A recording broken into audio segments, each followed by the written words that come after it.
खबर गढ़वा जिले के बड़गर प्रखंड अंतर्गत कुटकुट उप क्षेत्र मंडल डैम से, जहां मंडल जलाशय परियोजना से प्रभावित कुटकुट उप क्षेत्र के प्रभावितों के बीच द न्यूज रेगुलेशन जनता की आवाज संवाददाता सन्नी कुमार सिंह कैमरामैन लक्ष्मण के साथ पहुंचकर लोगों से उनका स्थिति और परिस्थिति जानने का प्रयास किए कि देखते ही देखते हजारों की संख्या में ग्रामीण उपस्थित हो गए। उन्होंने जो बताया उसे सुनकर यह स्पष्ट हो गया कि भारत के झारखंड राज्य गढ़वा जिले के बड़गर प्रखंड के मंडल जलाशय परियोजना से प्रभावित लोगों के साथ मानवाधिकार का सीधा हनन सरकार के द्वारा किया गया है।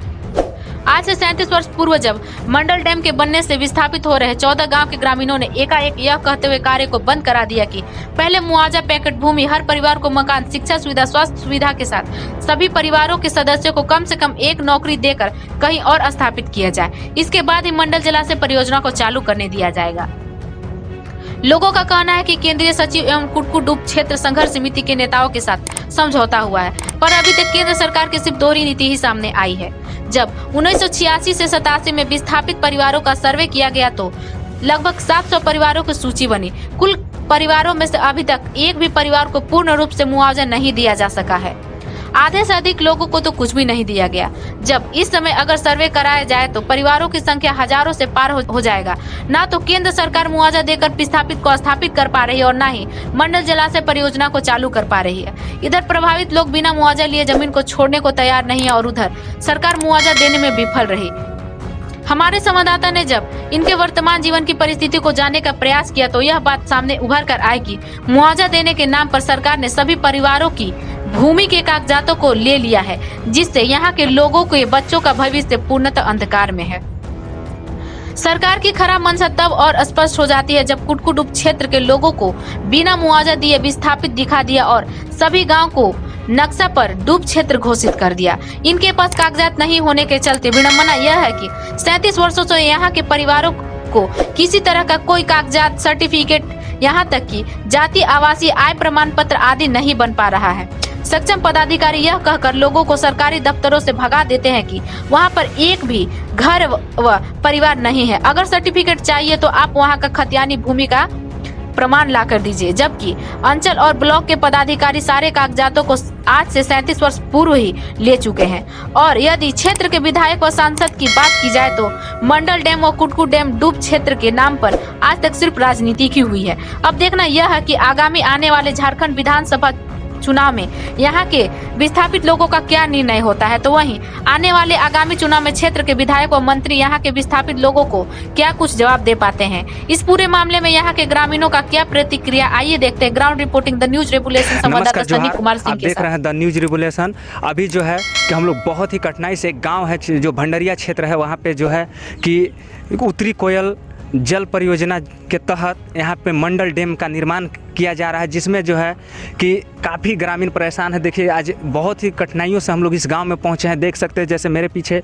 जो है कि पूरा गांव बसा हुआ है, लेकिन अब यहाँ जो गवर्नमेंट के जो नक्शे हैं उसमें ऑफलाइन नक्शा में सीधा दिखाया जाता है कि यहाँ पे एक जलाशय दिखाया जाता है, लेकिन जो है कि यहाँ पे गाँव बसते हैं। अभी जो सैटेलाइट से देखा जाए मैप तो उसमें जो है कि यहाँ पे घर नज़र आएंगे, यहाँ के लोग नज़र आएंगे, लेकिन ना ही यहाँ बिजली की सुविधा है और ना यहाँ पे पानी की सुविधा है। जैसे तैसे लोग रहते हैं। अभी जब मैं जहाँ खड़ा हूँ उस स्थान तक मंडल डैम जो है उसका पानी यहाँ तक पहुँचता है, लेकिन ग्रामीण जो है कि जब यहाँ से पलायन करने की इन सब की बात हो रही है, जिसके बीच जो है कि आज वो लोग सभी एक सभा मतलब आए, देख रहे हैं कि लोग यहाँ से जाने को, घर से बेघर होने को आज मजबूर हैं। लेकिन अगर किसी भी क्षेत्र में जाते हैं, अगर यहाँ से जाने के बाद लोग रहेंगे कहाँ, इस चिंता में जो है कि काफ़ी घर के लोग परेशान हैं, सभी फैमिली परेशान है कि इतने सारे परिवार को लेकर के जाएंगे कहाँ, ना रहने का घर मिलेगा और ना ही उन सबको जो है कि वन विभाग के ज़मीन में रहने दिया जाएगा। क्योंकि अगर वन विभाग के ज़मीन में जाते हैं ये लोग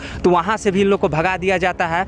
और कहीं कहीं कई ऐसी घटनाएँ हैं जहाँ पर जो है कि आदिवासी समाज को देखा जाता है कि उन्हें जंगल में निवास करते हैं, लेकिन जो है कि वो निवास करते ही रहते हैं और वहाँ से जो है कि उनको हटा दिया जाता है। आज देखिए, आइए चलिए दिखाते हैं जो मंडल डैम का जो पानी जो है आज ऑफलाइन नक्शा में यहाँ के लोगों को जो समस्या हमको देखने बताया गया, सुनने के बाद जो है कि हम बहुत ही कठिनाइयों से यहाँ पहुँचे हैं, जबकि यहाँ पे सड़क भी नहीं है उस तरह का जहाँ आने जाने का कोई रास्ता मिले। तो आइए मेरे पीछे जिस तरह से लोग जो है कि देख सकते हैं, जैसे मेरे पीछे लोग जो हैं कि मतलब अपना घर जिस तरह से टूटेगा फिर जाएंगे कहाँ, उस चिंतित में सभी जो है कि एक सभा बैठा करके जो है कि अपना एक योजना तैयार कर रहे हैं कि आखिर जाना कहाँ है और कहाँ पे हम लोग ज़मीन लेंगे, घर सरकार क्या इन्हें मुआवजा देगी या फिर घर बना के देगी कि किस तरह से, इसी बात को लेकर के ये लोग काफ़ी चिंतित है। अब ये चैनपुर भंडरिया क्षेत्र में है, ये जिला तो गढ़वा है लेकिन विधानसभा क्षेत्र जो है डाल्टनगंज जो विधानसभा क्षेत्र है उसमें ये गाँव आता है,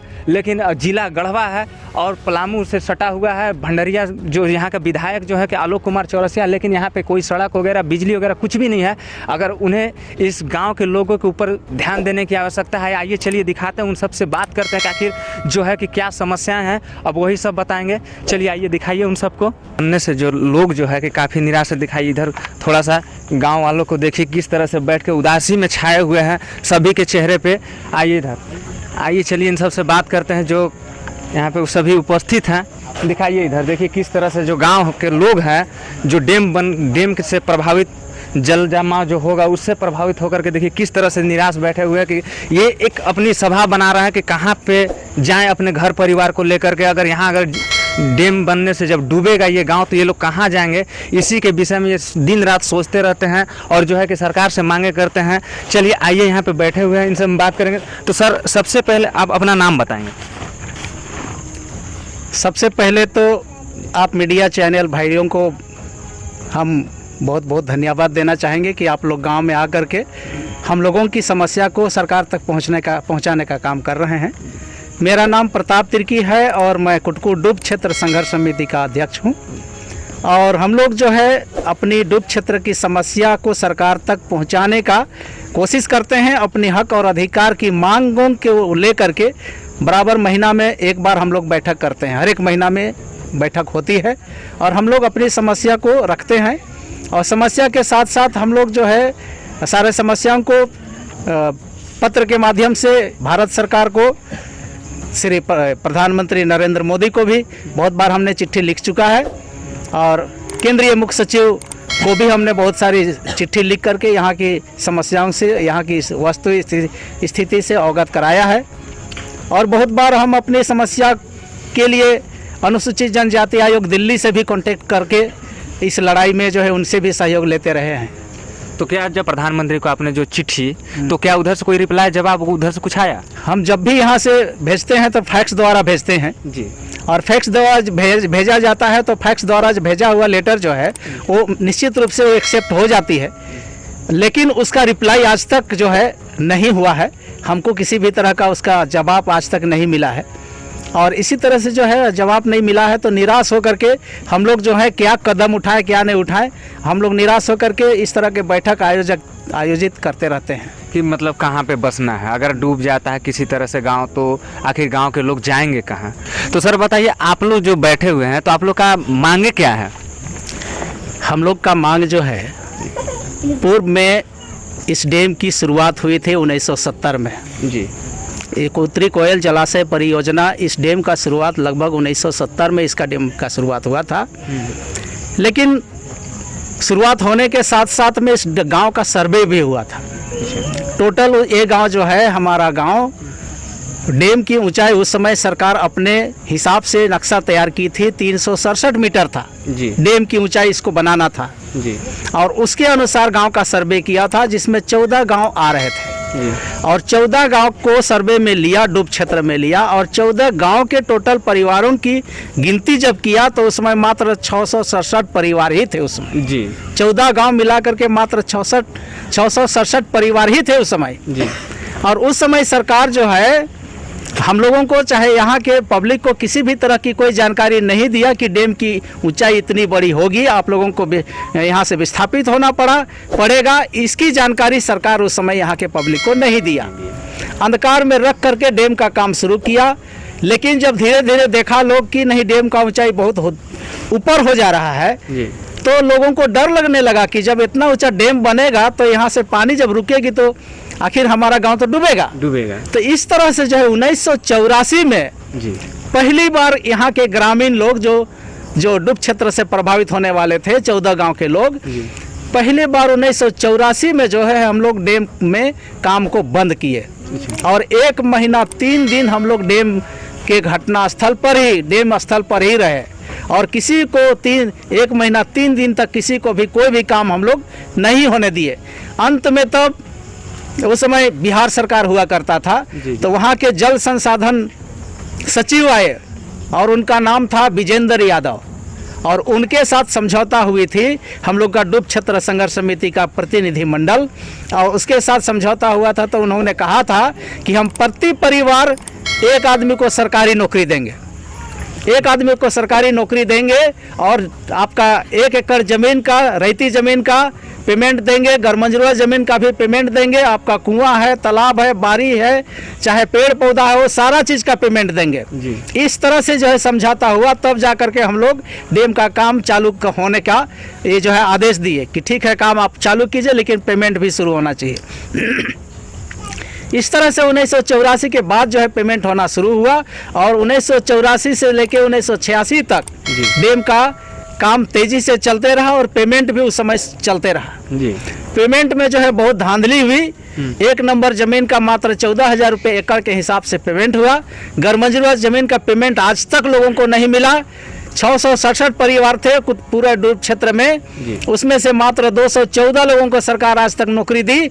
बाकी 574 लोगों को आज तक 554 लोगों को आज तक सरकारी नौकरी नहीं मिल पाया। 86 से हमारे डूब क्षेत्र के लोगों को विस्थापन कह के आज तक हमको कोई भी सरकारी लाभ नहीं मिलता है इस क्षेत्र के लोगों को। यहाँ तक कि हमारे बाल बच्चों को पढ़ने लिखने के लिए जाति आवासीय प्रमाण पत्र भी नहीं बनता है, क्योंकि हमारा सारा कागज पत्र जो है सिंचाई विभाग अपने कब्जे में ले लिया है। ये ऑनलाइन रिकॉर्ड खोल के हम लोग यहाँ देखते हैं तो हमारा जो है ऑनलाइन खोलने के बाद दिखता है केवल जंगल झाड़ी, नदी घाटी दिखता है। किसी रैयत का कोई ज़मीन दिखता नहीं है, किसी का खाता प्लॉट कोई चीज़ दिखता नहीं है। इसलिए बिना खाता प्लॉट, बिना रसीद का, बिना खतियान का हम लोग का बाल बच्चा का जो है सर्टिफिकेट नहीं बन रहा है। ऐसे स्थिति हमारे बाल बच्चे जो है शिक्षा से भी वंचित हो रहे हैं, सरकारी लाभ से भी वंचित हो रहे हैं। ये सरकार से हम कहना चाहेंगे कि कितना दिन अंधकार में ही रखेगा। या तो डैम को बना ही दीजिए हम लोग को व्यवस्था करके, या तो फिर इस डैम को कैंसिल कीजिए, और नहीं तो ये अंधकार में रखने से अच्छा है कि हम लोगों को जो है अच्छा से व्यवस्था करके, हमको अच्छा जगह पर व्यवस्था करके जो है हम लोगों को अच्छी से स्थान जगह दिया जाए। हम लोग को जो है पैकेज भी जो है 15 लाख का पैकेज आप घोषणा किए हैं, 15 लाख का पैकेज ले करके जनता यहाँ का कहाँ जाएगी? उसको जो है जमीन का व्यवस्था कर दीजिए, उसमें घर बना दीजिए, और उसके बाद में तब 15 लाख का पैकेज दीजिए, ताकि लोग यहाँ से जाए और उस घर में, उस जगह में अच्छा से रहे। उसके बाद जो है 15 लाख का जो पैकेज है उससे आदमी ज़मीन खरीदेगा और खेती करने लायक ज़मीन खरीद करके आदमी खेती बाड़ी करेगा। का पैकेज घोषित भी हुआ और जो है कि 4 साल लग गए, लेकिन अभी तक जो है कि लोगों के पास ना ही कुछ सूचना आया है और ना ही डैम बन रहा है, ना बिगड़ रहा है, बस जहाँ है ज्यों का त्यों है, यही ना। लेकिन अगर आप लोग जो मांग कर रहे हैं कि आखिर 15 लाख का पैकेज नहीं, इसके अलावा में और क्या क्या चीज़ें चाहिए? हमारी तो मांग थी कि हम यहाँ डूब क्षेत्र में अब 667 परिवार ही केवल है, तो हमारा तो मांग था कि नहीं 18 बरस से ऊपर जिसका हो गया है उसको जो है सरकार सरकारी नौकरी दे दे। अब मान लीजिए हमारा एक गांव जो है विस्थापित हो रहा है, हम लोग कहाँ जाएंगे, कैसे बसेंगे? तो जो 18 बरस से ऊपर है उसको सरकारी नौकरी दे दे, जैसे पढ़ा लिखा है उसके योग्यता के अनुसार को उसको नौकरी दिया जाए। और यहाँ के लोगों को जो है वृद्धा पेंशन वगैरह, जो बुजुर्ग हो गए हैं 60 बरस से ऊपर है, वैसे लोगों को वृद्धा पेंशन दे, और सबको सरकारी आवास दे दे।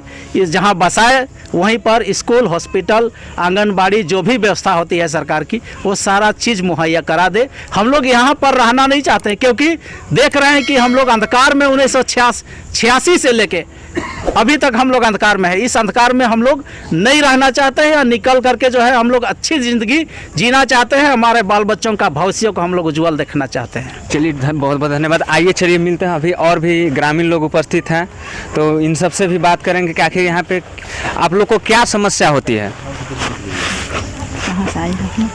जी, सबसे पहले आप अपना नाम बताएंगे। मेरा नाम मरियम एक्का है जी, मैं कुटकू निवासी हूँ जी। और हम लोगों को तो यही समस्या है कि डैम अधूरा बनी हुई है, ना हम लोग को हटा रही है, ना हम लोग को बसा रही है।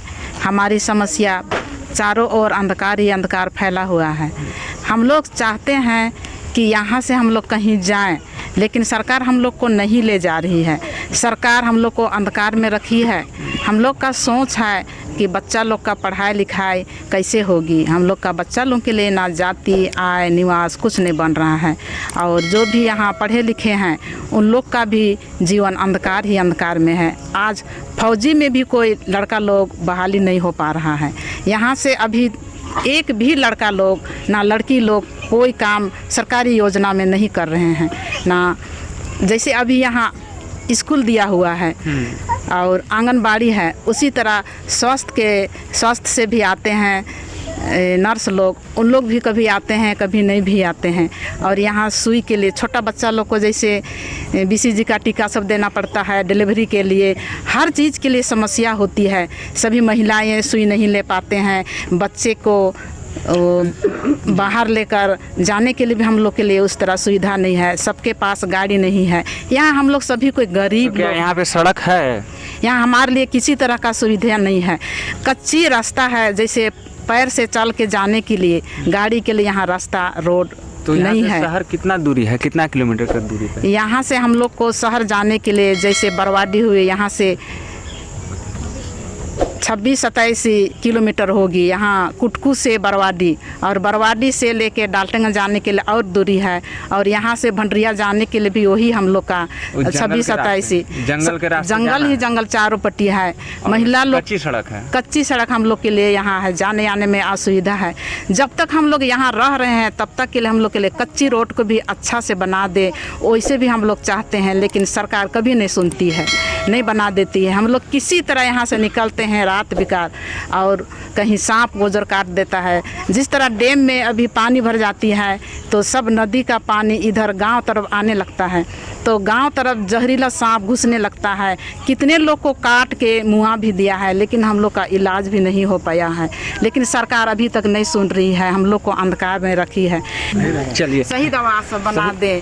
देखिए जिस तरह से कहते हैं, ये यहाँ का जो मैप है ऐसे लगता है जैसे ये डूब क्षेत्र घोषित है, लेकिन फिर भी देखिए जातीय स्थानीय नहीं बनता है। लेकिन आप मेरे पीछे देख सकते हैं कि जस्ट घर है, उसके आगे जो है कि प्रधानमंत्री जो शौचालय है वो भी बना हुआ है। लेकिन यहाँ का जो नक्शा जो है, यहाँ पे सीधा का सीधा पानी दिखाया जाता है। यहाँ पे लोग नहीं निवास करते हैं, लेकिन अगर निवास नहीं करते हैं तो फिर यहाँ पे बना कैसे, सरकारी योजना काम हुई कैसे? अभी और भी बहुत सारे सवाल है और भी हम जानते हैं। चलिए और इनसे चलिए आइए हम बात करेंगे अभी कि अभी ये बताइए अभी और क्या क्या गांव में समस्या केवल बताइए, आप लोग क्या मांग कर रहे हैं? पहले आप लोग का मीडिया वाला भाई सबको बहुत बहुत धन्यवाद। मेरा नाम मैना देवी हुआ जी। और हम लोग का तो बिना बनले ही नुकसान हो रहा है। यहाँ पर ऐसा होता है कि पानी ऐसे ही डूबा चढ़ती है तो एकदम पूरा हम लोग का घर द्वार इस बार मतलब खेत तरफ से घूम, इसलिए न तो हम लोग का हर साल ही ध्वस्त होता है हम लोग का घर। अब हम लोग का एकदम ऐसा रहने के लिए नतीजा हो जाता है कि साड़ी तान तान के हम लोग रहते हैं। हम लोग को देसी नयस भी कोई नहीं आते हैं, मेरे द्वार पर कोई नहीं। कहूँ हाला कीजिएगा, एक बार हम लोग मधुगढ़ी गए थे, हला कर रहे थे, उस समय एकदम सीधा सीधी बोल रहे हैं कि वहाँ पर कोई सुविधा नहीं मिलेगा, कोई नहीं। इलेक्शन की बारी होती है, छोटा गाड़ी या बड़ा गाड़ी सब गाड़ी यहाँ घुसती है, और लोगों को देखने के लिए कोई गाड़ी यहाँ नहीं आती है। और आज तक हम लोग अंधकार में, और फिर यही बाढ़ से हम लोग का 1997 में 19 लोग का जान चली गई थी रात में ही। अचानक बाढ़ आई थी तो अचानक बाढ़ में जान चली गई। उस पे सरकार क्या एक्शन लिया? क्या एक्शन लिया? कुछ नहीं, वही क्या मुआवजा दिया था, तब पर में भी अंधकार में ही उतना अपना की जान चली गई, तब हम अंधकार में रखे हैं। अभी भी हम लोग का बाढ़ चढ़ने लगती है, रात भर हम लोग चैन से नहीं सोते हैं, डर के मारे। कई बार हम लोग देखने जाते हैं वहाँ पर लाइट ले लेके कि कहाँ पर तक बाढ़ आई। हम यहाँ पर कम से कम तीसरी बार चौथी बार घर बनाते हुआ हम लोग का, अभी भी चल के देखिए हम लोग का लकड़ी का ही घर है। घर ढह जाता है जब बनाते हैं, बाढ़ आता है तब ढह जाता है। देख लीजिए, हम लोग का कहना है कि हम लोग का ऐसा जूझने से हम लोग का बाहर ही निकाल के कर दिया जाए तो अच्छा है। न बाल बच्चा की जिंदगी बन रहा है, न हम लोग का सरकारी सुविधा कुछ मिला जा रहा है। वीडियो से यह तो सुखाड़ रात का सारा सुविधा मिल रहा है, लेकिन यहाँ पर एक भी सुविधा नहीं मिल रहा है। बताइए, देखिए गांव में लोग बसे हुए हैं लेकिन कोई सुविधा नहीं दिया जा रहा है, डैम ना पूरी किया जा रहा है सरकार की तरफ से, ना ही जो है कि यहाँ के लोगों को कोई साधन दिया जा रहा है। जिस तरह से बताया जा रहा है कि घर भी ढहता है, हर बार डर बना रहता है मन में कि जो कब बाढ़ आ जाए, कब जान पे आफत आ जाए। और लोग जो है कि जिस तरह से आप दर्द को देख रहे हैं, दुख, कितना दुखी यहाँ के लोग हैं। या तो भारत सरकार इस डैम का निर्माण करे, रहने के लिए जो है कि या तो पूरा का पूरा परमिशन दिया जाए, क्योंकि देखिए जिस तरह से आंख से आंसू निकल रहे हैं इनका। जी बताइए। दिन से यहाँ पर रह रहे हैं, सरकारी लाभ कुछ भी नहीं। डीसी साहब क्या बोल रहे थे? वो तो यहाँ पर बोलते हैं कि वहाँ पर कुछ कागज पत्र है ही नहीं है, वो तो डूबा में है। पहले जाते थे भंडरिया तरफ चाहे गढ़वा तरफ, हम कैनो बेर गए हैं, लेकिन वहाँ साफ कहते हैं कि वहाँ का तो मिल गया हो गया है, मिला हुआ है, जबरदस्ती लोग रह रहा है। अच्छा। लेकिन अभी सर बताया ना कि हम लोग का इतना अधूरा करके छोड़ा गया है, छलाबाजी किया है। बताइए, देखिए इनका क्या गलती है? जब जान रहे हैं कि जब अधूरा काम किया गया है, फिर भी देखिए लोगों को डांट करके भगा दिया जाता है सरकारी कार्यालय से, कि ताकि वहाँ पे सारा प्रोसेस जो है कि पूरा हो चुका है, लेकिन वहाँ अभी भी कुछ भी नहीं हुआ है। अभी देखिए, अभी यहाँ पर ना डैम का निर्माण सही से हुआ है और ना ही कुछ। और जो है कि डीसी साहब और कहाँ पे गए थे आप? हम जिला में गए थे, फिर यहाँ ब्लॉक में भी जाते हैं, सीओ वीडियो से सबसे बात करते हैं। अब की सीओ साहब बोल रहे थे कि भरिए, आप लोग नहीं भरिएगा, तो हम फिर से उनको से सवाल किए, कहाँ सर हम लोग का क्षेत्र में ही भरा रहा है, तो कहाँ से आए हैं? तो हम बोले कि कुटकुटी क्षेत्र से। तो नहीं वहाँ तो कोई प्रावधान नहीं है, ऐसे बोल देते हैं। बताइए। और जाति आय बनाने के लिए हम गए थे, कैनो बेर जाते हैं हम, तो बहुत कोशिश करते करते एक बार तो कर्मचारी सीआई साहब साइने नहीं कर रहे थे, तो हम बोले कि नहीं कीजिएगा ना सर, तो जवाब दीजिए, नहीं करिएगा तो। हम तुरंत उनको से बोले, तब जाके सीआई साहब साइन किए, तब हमको जाति आय बनल है। देखिए, सबसे बड़ा दिक्कत ये है कि यहाँ के लोगों से जब वोट मांगने की बारी आती है तो विधायक यहाँ दौड़े दौड़े आते हैं, ना ही रास्ता, कच्ची सड़क या फिर कुछ भी नहीं देखते हैं। यहाँ के लोगों से आकर के बातचीत करते हैं कि हमें वोट चाहिए, हाथ पैर जोड़ते हैं, लेकिन जब बनते हैं तो यहाँ के लोगों को जो समस्या है वो कभी आकर के एक बार देखते भी नहीं है। 5 साल या कभी आपके विधायक इस क्षेत्र में आए हैं जब से चुनाव हुआ उसके बाद से? नहीं आए हैं एक बार भी। देखिए, बताइए, यहाँ के जो लोग हैं, जब ये क्षेत्र ऑलरेडी जब सरकार के अकाउंट में जब इसको डूब क्षेत्र घोषित कर दिया गया है, तो यहाँ के विधायक लोग जो है वोट मांगने गांव में आते कैसे हैं? आखिर यहाँ पे लोग बसते हैं तभी तो वोट मांगने आते हैं। चुनाव के टाइम में यहाँ अगर यहाँ पे डूबा हुआ क्षेत्र है तो यहाँ से जनसंख्या की गिनती कैसे होती है? यहाँ पे मतदान होता है, उसमें जाकर के चेक करके देख लिया जाए कि ताकि यहाँ पे लोग बसते हैं कि नहीं। द न्यूज रिवोल्यूशन के साथ जुड़े रहने के लिए बहुत बहुत धन्यवाद। जय हिंद।